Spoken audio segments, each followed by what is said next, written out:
You are looking at Julian's pronunciation guide, where we look at how to pronounce better some of the most mispronounced words in the world, like this other curious word. But how do you say what you're looking for today?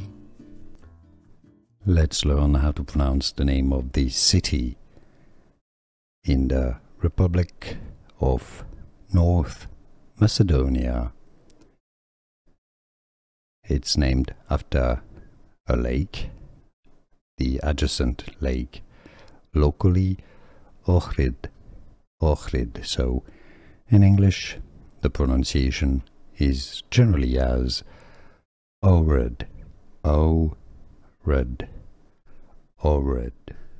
Here are more videos on how to pronounce more confusing words and names too many mispronounced. Like this video if you found it useful. I appreciate your support. I'll see you soon and thanks for watching.